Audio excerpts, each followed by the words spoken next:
E aí, galera? Voltamos aqui para mais uma aula e essa aula de hoje é a nossa aula de revisão, porque já já você vai fazer a sua prova. E eu, juntamente com o meu brother, professor Jorge Adelson, estamos aqui nessa tarde para revisar e contribuir aí mais um pouco para o seu aprendizado, para você poder daqui a pouco arrepiar aí na sua avaliação. Na verdade, né, Rogério? É só um bate-bola rapidão, só Rápido. para relembrar coisas que nós sabemos que eles já sabem. É prorrogação. Isso. É a prorrogação. Então vamos lá. Vamos lá, direto no quadro, aula 53.1. Rogério, nós vimos na aula 37 as questões das economias emergentes. Na 39, a natureza como fonte de recurso. Na 45, a poluição atmosférica 1. E na 46, a poluição atmosférica parte 2. Muito bem. Beleza, na 37, qual era o assunto? Os tigres asiáticos, os tradicionais, que são plataformas de exportação, Rogério. Muito bem. É isso? Exato. Que são chamados tigres asiáticos tradicionais ou originais. Quais são eles? Singapura, Coreia do Sul, Hong Kong, Taiwan, ok? E vamos falar também sobre os novos tigres asiáticos um pouquinho. Então, tigres asiáticos originais. Como falamos há pouco, aí são 4, Singapura, Coreia do Sul, Hong Kong, Taiwan. Surgiram aí na 1970, são conhecidos também como velhos tigres ou primeira geração dos tigres asiáticos. E uma das características comuns desse grupo é a industrialização voltada para exportação. Até falando durante a aula, né, que o nome tigre ou dragões asiáticos está aí relacionado a essa questão desse processo veloz de industrialização bem expressivo, né, professor Jorge? É isso aí. Temos aí a localização da primeira geração dos tigres asiáticos na Ásia, nessa porção leste da Ásia, e aqui nós temos os países, ó. Coreia do Sul, temos Taiwan, Coreia do Sul, temos Hong Kong e também Singapura, a primeira geração dos tigres asiáticos. Beleza, quem foi que fez essa transformação? Empresas americanas e japonesas. Muito bem. Ok, qual era a vantagem? A localização por estar no litoral do Oceano Pacífico. Exato. Em relação à mão de obra, era barata e qualificada.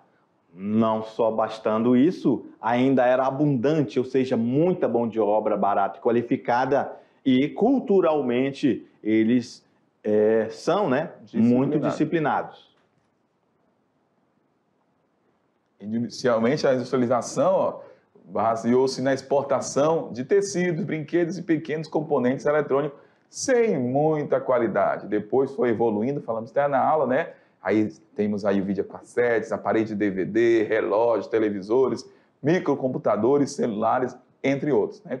Depois começou a aprimorar a produção, mas no primeiro momento eram bem frágeis as suas produções, né, professor Jorge? É isso aí. Falamos também dos índices socioeconômicos dos tigres asiáticos, que são comparados a nações desenvolvidas. Quando a gente analisa, por exemplo, Coreia do Sul, Hong Kong, Singapura, tem IDH bem interessante, ó, todos aí na casa de acima de 9, bem próximo aí de 1, que representa maior desenvolvimento comparado com nações como os Estados Unidos e a Austrália, né? Muito bem. Olha só como é 0,9 também. Então, e o Brasil, botamos o Brasil para comparar, para saber que o nosso IDH é abaixo do que os tigres asiáticos alcançaram. Exatamente. Ok? Vamos lá. A renda per capita deles também são muito altas. Exato. Rogério. E a nossa, vamos até mudar aqui de cor, olha só, a nossa renda per capita em dólares é 13 mil dólares. Olha lá em Taiwan, 55 mil. Então, é muita diferença. Muita diferença. Tem aí a qualidade de vida que reflete nas altas expectativas de vida. Beleza. Então, eles são de industrialização recente, economias são competitivas, o mercado que eles alcançam não é para eles, é o mercado externo, ok? E tá aqui, até repetiu aqui, né? Voltada para o mercado externo. Muito bem. Quem investiu lá foi Japão e Estados Unidos. Com exceção da Coreia do Sul, que o governo trabalhou na criação de conglomerados industriais chamados lá de chaebols, né? Isso, que deu origem à LG e à Samsung. Muito bem. Hyundai também, né? Hyundai, isso. Tá aí os novos tigres asiáticos. Indonésia, Malásia, Filipinas, Tailândia expandiram suas economias e também se industrializaram, com participação de capital japonês e dos tigres asiáticos originais, sendo por isso chamados novos tigres. Exato. Então nós temos aí os novos tigres, localização sudeste asiático, conhecido também como segunda geração, e surgiram a partir de 1990. Ok. Característica deles: a produção, como dos originais, voltada também para o mercado externo, ou seja, a produção desses novos tigres asiáticos, as indústrias deles, era para exportação, plataforma de exportação. E quais são as indústrias lá? Têxteis, calçados, alimentos, brinquedos e produtos eletrônicos. Muito bem. Quem que está lá produzindo? Multinacionais e as empresas maquiladoras, né, Rogério? Muito bem. E as maquiladoras, a gente até colocar aí no próximo slide para vocês, mas a gente vai explicar para poder avançar, são empresas que trabalham aí na montagem dos produtos. Quase todo esse produto já vem preparado de outros países só para a realização de montagem dentro da segunda geração dos tigres asiáticos. Isso. O mais importante é você lembrar que uma das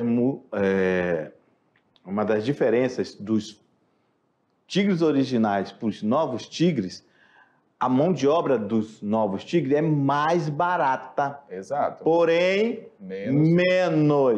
menos qualificada. Muito okay? bem. Então, e outra, esse desenhinho desse... Nós até brincamos durante a aula, né, Rogério? Enquanto outros fazem... Esse aqui só faz miau. Ou seja, ele é mais tímido, ele é menor. Ou seja, a agressividade econômica desses novos tigres asiáticos não foi tão intensa quanto dos originais. Ele é um gatinho. É um gatinho que engatinhou, ok? Teve um desenvolvimento, mas não alcançou o nível de desenvolvimento dos tigres asiáticos originais. É isso mesmo. Ok? Olha aí o bichinho, que lindo. Vamos lá. Falamos da maquiladora, que já explicamos há pouco, então vamos avançar, né, professor Jorge? Então, os novos tigres asiáticos, entre os quais se destaca a Malásia, apresentaram uma situação bastante original de simples montadores, principalmente a Malásia, tá? Para exportação, de apenas montadores para exportação, e passaram também a desenvolver tecnologia. E hoje destaca-se com áreas de industrialização avançada. Fatores responsáveis por essa transformação: investimentos maciços em educação e pesquisas tecnológicas. Beleza, fechando. Vamos para a natureza como fonte de recursos. Falamos sobre as fontes de recursos, florestas no mundo, se são fontes inesgotáveis ou não, sociedade de consumo e consumismo e a desigualdade de consumo no mundo. Muito bem. Beleza. Onde tudo começou, a degradação ambiental, ela cresceu de forma desenfreada. Opa, Rogério, peraí. Quero um vermelhinho mesmo, beleza. Durante o século XIX e XX, com consequências evidentes no nosso tempo, no século XXI. Quais são as evidências? Poluição atmosférica, contaminação da água, do solo, retirada das florestas e etc. O que gerou preocupações para a vida no planeta. Muito bem. Então, a poluição atmosférica está concentrada principalmente em áreas de regiões industriais, como o leste da China, Europa Ocidental, Nordeste e Sul dos Grandes Lagos, nos Estados Unidos. E a gente falou o seguinte, galera, quanto maior o desenvolvimento industrial dos países, certamente maior é a liberação de dióxido de carbono, dióxido de nitrogênio para a atmosfera. Beleza, então olha aqui a região da China, Japão, Europa, tudo está aí no texto. Com certeza. Okay? Estados Unidos. Exatamente. Vamos lá. Falamos sobre as indústrias que, durante todo esse processo de transformação, a partir do surgimento desde a primeira Revolução Industrial, o ar com a fumaça que provém dessa atividade contribui para a poluição atmosférica. A partir das emissões que aumentaram a cada ano com o desenvolvimento industrial do CO2, que é o dióxido de carbono, que contribui aí para aumentar a temperatura da Terra, que esse fenômeno é conhecido como aquecimento global. Olha aí, floresta, mostramos também isso aqui durante a aula. Muito bem. E inclusive falamos que esta imagem nossos queridos alunos conhecem de perto. Verdade. Inclusive faz parte do cotidiano deles verem isso aqui acontecer a cada ano que passa. Muito bem. Bem, quais são as consequências desse desmatamento? Erosão, desaparecimento de várias espécies de animais de grande porte que não tem área mais para andar, né, na floresta. Muito bem. Aumento da área de incêndios, desaparecimento das comunidades indígenas, solos sofrem mais erosão quando estão expostos à chuva, né, direta. Certo. Vai aparecer aquela erosão, a rapina, é isso? Ao longo do tempo, a destruição das florestas pode diminuir o volume das chuvas. Vimos isso na aula passada sobre os rios voadores, não é isso? Exatamente. Que vai alterar o clima global, a questão local, que altera o regional, até o global. Global. Muito bem.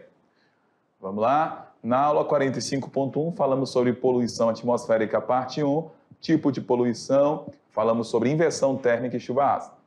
Falamos que a poluição do ar consiste nesse lançamento de acúmulo de partículas sólidas e gases tóxicos que concentram na atmosfera terrestre, alterando suas características físicas e químicas e geram problemas aí para os seres vivos e também para os animais. Vamos lá. Falamos sobre inversão térmica. O que é inversão térmica? É um fenômeno atmosférico natural, falamos durante a aula, e acontece em qualquer estação, mas a inversão térmica é mais comum no inverno. Como que ela ocorre?